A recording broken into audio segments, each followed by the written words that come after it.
sums up the entire film experience of watching it is, what should I say for the camera? Good? There's a moment, the beauty of the film is that you're not sitting there waiting for this event to happen. That they do give the story enough of us, our world, your world, leading up to these extraordinary moments to kind of feel like you get a fully fleshed experience. But there is a moment when James Franco, you can see in his face, the decision has been made. He is going to do this one thing to himself in order to survive. And to me, it was probably the most beautiful moment in the film because you just see that determination. And so here you are, the man that this movie's inspired. And I want to know what that thought was like when you finally just sat there and you realized it was time to make a move. It was an epiphany. It was a very euphoric moment because the resolve had been there for days, as you see James going through this experience, trying to amputate his arm, discerning the tourniquet, and then attempting to saw at first through his arm, and then stabbing his arm, but being stymied by the bones that are too durable for the knife at this point, which is so dull from trying to chip away at the boulder that it can't possibly go through those bones. And as I realized in the very last of the 127 hours, as it was, that I mean, everything was changing. Like that, it wasn't the boulder that was trapping me; it was actually the knife that was too dull to get through the bones. That actually the boulder then became the solution. That it was the boulder that would allow me to get free because of how it was holding my arm. I could break the bones in my arm, and at that, just the thought of it, it was this beautiful euphoria that came over me. Like, I'm going to get out of here after all of this time, and having attempted to even sever my arm and being defeated in it multiple times, that now I'm going to do this. I'm going to get out of here.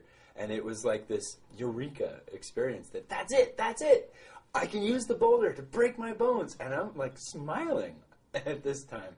And as I was involved with the filmmaking, I really lobbied to make sure that smile appears. And that the audience understands it. I mean, by this point, like, yeah, it's a triumph.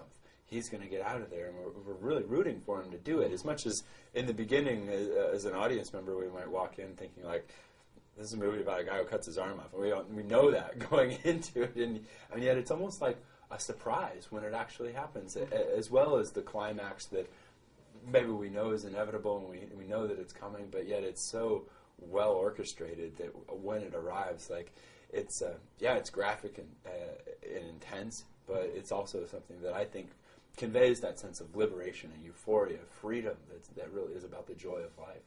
Now, this is the third incarnation of your life story. You had the actual experience itself, the book you wrote about it, and now this film. And as the narrative starts to morph, because now it's a film experience, a little different than actually living it or writing about it. Obviously, it's still an entertainment. How has that narrative changed for you as you see this evolve and become different things? Well, I think to some extent it making the film has helped me understand my own story with some different insight. It's helped me understand how I've changed and grown, really, in the last 7 years now.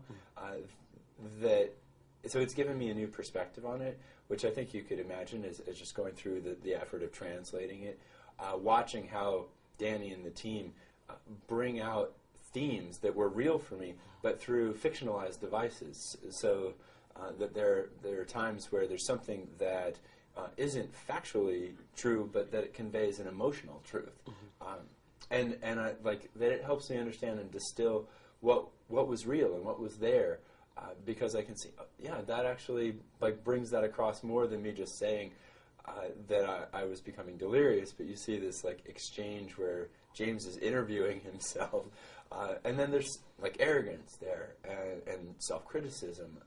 That there's accountability is this responsibility for what he's gotten himself into settles in, and so by watching someone else tell the story is in a way like being able to understand what's really important about it, because to me there can be like it's all important if I'm the one telling it, but when I see someone else do it, then I can see how they edit it down in order to just get across like these are the salient moments. These are the important experiences. These are the emotions that are running through there. And at the same time, I say that so it has given me new perspectives, And on the other hand, they tell it so authentically that it's still my story.